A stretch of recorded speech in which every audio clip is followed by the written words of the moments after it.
All right, everyone, welcome back to YouTube. If you're wondering why I'm jumping into leadership, diving into deeply into leadership, one is that men specifically are typically charged with the position of leadership, and this isn't to say women can't lead. Don't get your fucking stupid ideas about that shit. Like, it's not to say that, and it's not to say that men are better leaders than women. What it is to say is that historically, men have been placed in positions of leadership due to a lot of different reasons, which I've gone over in other past episodes. Go check them out. And inherently, we are still viewed as a leader. Now, even in your own family, whether or not you're a leader at work, and whether or not your partner is even like a leader at work, right? Like, so you may be married to a woman and she's a leader at work. You're not a leader at your job. She's a leader, or she's an entrepreneur and just like a boss chick in general, right? But typically, the feminine, without diving too deep into the essence of energy, but like the feminine doesn't want to naturally be the leader in their every essence of their life, right? Inherently, they're going to want to revert back to the feminine because that's the natural state of being for a woman, right? And it's the same thing for men. There is a natural state of masculine that we are going to want to revert back to that makes us comfortable, and it also makes us feel like we're in that role we're designed to be in because it's aligned with us. We embody that energy. Okay, so inherently you have those two. Now, I'm diving into leadership because of the fact that I think that there is a large misconception, one, about the people that are trying to teach leadership. That it's actually starting to bother me quite a bit how many people are out there trying to talk about leadership and they have really no concept of effective leadership, framework application of real world application of leadership, nor actually educated background of leadership. So that's starting to really kind of bother me. So I really wanted to address it. But at the end of the day, I want this to improve men's lives. I want you to either be able to go in and ask for a raise or look for an increase or a new position in your job that is a leadership position so you can make more money, or maybe even just take leadership of your own life and then go find a new job that's going to be fulfilling because you're banking on yourself and because you're taking the time to lead yourself in that direction. But I want you guys to also thrive in your families. I also want you guys to be great stewards and leaders of your own lives, because at the end of the day, when you're finding yourself with a inability to lead, it's hard to really find yourself going down the path that you really want to go down and experiencing fulfillment in life. Leadership is the underlying catalyst to all of this. Whether or not people want to recognize that is irrelevant. The point is, leadership is the catalyst to a fulfilling life, and it's also the catalyst to personal development, and it's also the catalyst to you increasing your ability to earn money and have that fulfillment in your life. So there we go, off my soapbox. Now back onto the soapbox in a different way, but we went over prior to this servant leadership. Now, I have my own conceptions about servant leadership, and I also have my own ways of viewing servant leadership. And I told you guys before that if you want to take a look, go check out the previous episode on servant leadership. But if you want to really dive into that, just know that, like, it's not me bashing servant leadership, but it is calling servant leadership out for what it is that it's actually not really servant leadership. At the end of the day, you're always in a position of desiring something for yourself that isn't actually always putting the other people first, regardless, again, of whether you want to believe that or not. It's just a simple fact. At the end of the day, servant leadership is only going to work well as a leadership position or a leadership style if you are accompanying it with other leadership traits. So it is a combination of things that turns into not solely or purely servant leadership if you're really getting into the nitty-gritty on that and you're trying to actually peel back the onion on leadership styles. So this week, I want to talk about another leadership style that is used as considered a conventional leadership style that's used across the board. You see this done in specifically where I see it most commonly are large corporations who are So I would venture to say like it's probably used more to bring together a large business, because the fact that it enables you to be kind of detached from the underlying groups, and it allows those groups to form their own kind of leadership styles based on the managers that are in charge, right? So this specific leadership style is called transformational leadership, and it is one that we can really kind of look closely at more often than not with something like Apple. You can look at this as well in something like SpaceX. You can look at it as well in Google. So, overall, transformational leadership is through innovation and large visions. You're kind of being, when you're talking about transformational leadership, you're talking about like a massive industry disruptor, because they have the foresight to see a completely different concept than everybody else when it comes to where you can actually take a company. Now, that means innovation is involved, and this very creative vision is involved, and you lead with that as your driving force or as your guiding light, right? So that's kind of where transformational leadership starts.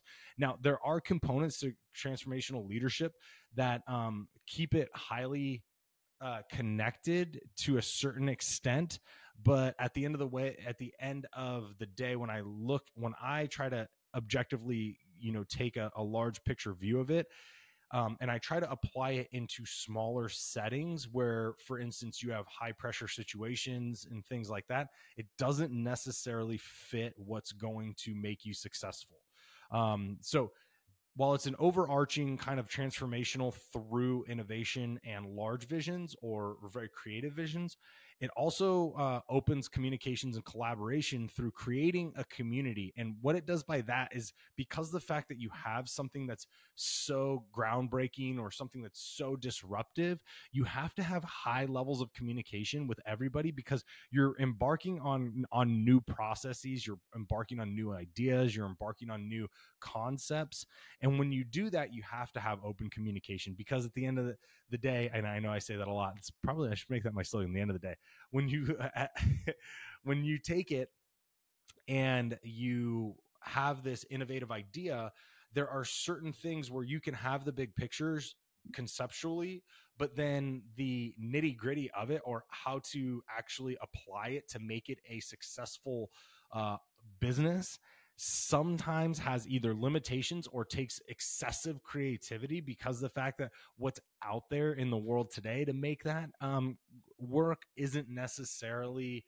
uh, isn't necessarily available. So you're having to come off the fly and work this stuff out.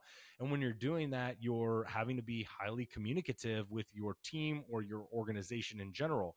So they inspire and support the creativity, and there's open communication in that creativity. So I want to highlight something here, which is Target, not Target, Toyota. Toyota did this quite a while ago, and I don't know if their policy is still the same in the company, but a long time ago when I was doing, not a long time ago, but a while back when I was doing my master's in organizational management, I was looking at, I was really assessing Toyota and the way that they created a highly collaborative and connected culture within their company.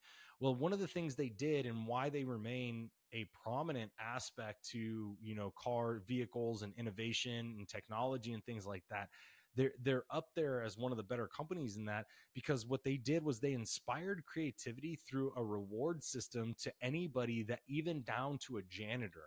So what they did was they implemented a process in which they opened up the door that anybody in the company could propose an idea to improve a concept or improve the workability of any of their products.